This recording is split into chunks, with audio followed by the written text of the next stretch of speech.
आज का कॉन्फिडेंस देख करके दिल खुश हो गया। 4 घंटे पहले एक प्रश्न दिया गया था, प्रश्न ठीक ठाक था, ऐसा नहीं कि कोई खराब प्रश्न था, लेकिन रिजल्ट देखिए 100%।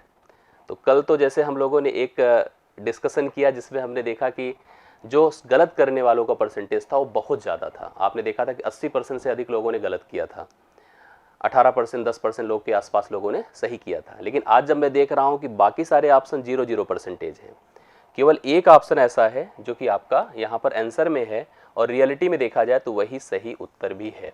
637 सही उत्तर है और आप रियल में देखो तो 100% लोगों ने इस प्रश्न का उत्तर करेक्ट दिया है। तो रियलिटी में जब यह रिस्पांस मिलता है तो बड़ी खुशी की अनुभूति होती है और बड़ा अच्छा लगता है। इसके दोनों पक्ष हमको समझ में आते हैं। हो सकता है ऐसा भी हो कि एक लोगों ने सही उत्तर दिया और बाकी सब ने उसी को क्लिक कर दिया, लेकिन ऐसा नहीं होगा, मैं इस बात को मानकर चलता हूँ और सभी ने समझ करके सही उत्तर दिया, ऐसा ही मुझे पूरा भरोसा है। हालांकि मेरी जो यहाँ पर जो इस वीडियो का जो मकसद है, उद्देश्य है कि मैं इस पूरे प्रश्न को एक्सप्लेन करूँ, बताऊँ, इसके फैक्ट को समझाऊँ और प्रश्न की पूरी एनालिसिस में करके आपके सामने प्रेजेंट करता हूँ। प्रश्न क्या है सुनिए। एक कंपनी में काम करने वाले पुरुष कर्मचारियों और महिला कर्मचारियों का अनुपात 7:6 है।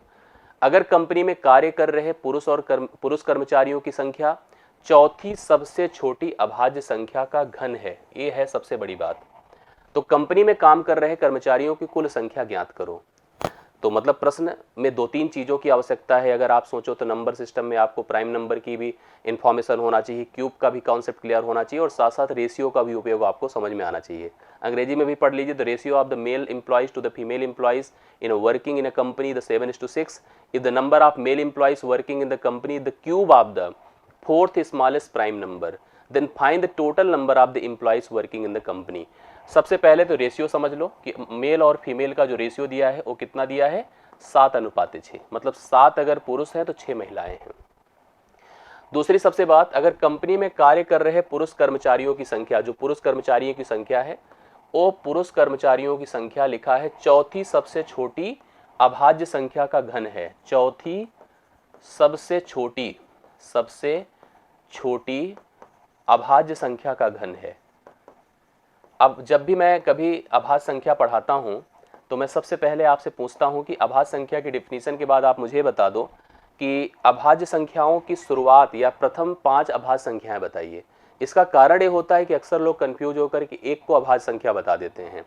अभाज्य संख्याओं की शुरुआत 2 से होती है, लेकिन डिफिनीशन आपको पता होनी चाहिए कि अभाज्य संख्या ऐसी संख्या होती है जो कि स्वयं तथा एक से विभाजित होती हैं। लेकिन इसकी सबसे बड़ी डिफिनीशन ये होती है कि अभाज्य संख्याओं के केवल और केवल 2 गुणनखंड होते हैं, एक तो वह खुद और एक, मतलब 2 से ना कम गुणनखंड हो ना ज्यादा गुणनखंड हो।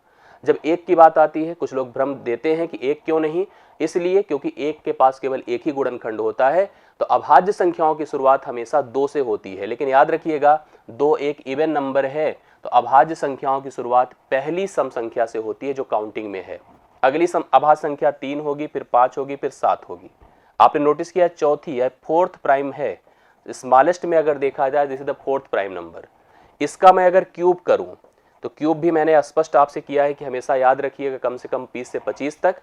तो 7 का क्यूब करेंगे तो 343 आएगा। इसने हमसे कहा है कि पुरुष कर्मचारियों की संख्या पढ़िएगा, अगर कंपनी में कार्य कर रहे पुरुष कर्मचारियों की संख्या चौथी सबसे छोटी अभाज्य संख्या का घन है।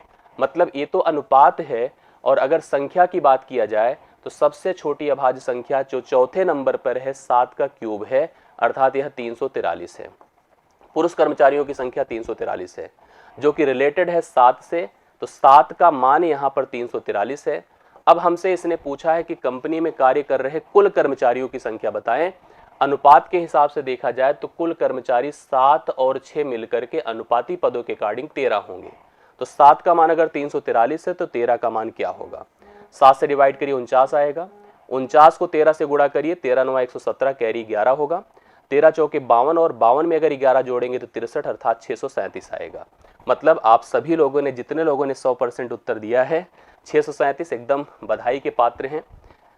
बड़ी खुशी हुई आपके रिजल्ट और रिस्पांस को देख करके। यहाँ पर एक चीज़ और पूछा जा सकता था, महिला कर्मचारियों की संख्या। तो यही जगह पे जहाँ 13 से गुणा किया है, अगर मैं 6 से गुणा करता 49 को तो महिला कर्मचारियों की संख्या पता हो जाती। अगर हमसे पुरुष और महिला कर्मचारियों का अंतर पूछता तो 7 और 6 का डिफरेंस 1 होता है तो वह 49 ही हो जाता है। तो इस प्रकार से हम पुरुष और महिला कर्मचारियों से रिलेटेड जितनी भी जानकारियां उस प्रश्न के माध्यम से हल कर सकते हैं। आप लोगों ने बढ़िया रिस्पांस किया, 100% लोगों ने 637 रिजल्ट को प्रेफर किया है। तो इस सेकंड ऑप्शन को करेक्ट आंसर हम मानेंगे और आप सभी को बधाई देंगे। साथ साथ आप सभी से हमेशा ये कहेंगे कि आप सभी डेली के डेली पोल में इन्वॉल्व रहिए, प्रश्नों का उत्तर देते रहिए। मैं जो सिलेक्टेड इंपॉर्टेंट और ऑथेंटिक प्रश्न है उसकी व्याख्या प्रतिदिन इस वीडियो के माध्यम से करता रहूँगा। तो लगातार इस कनेक्टिविटी में आप बने रहिए, जिससे कि ज़्यादा से ज़्यादा हम आपको रिस्पॉन्स दे सके और बेहतरीन एफर्ट आपके लिए परफॉर्म कर सके। बहुत बहुत धन्यवाद। Thank you so much.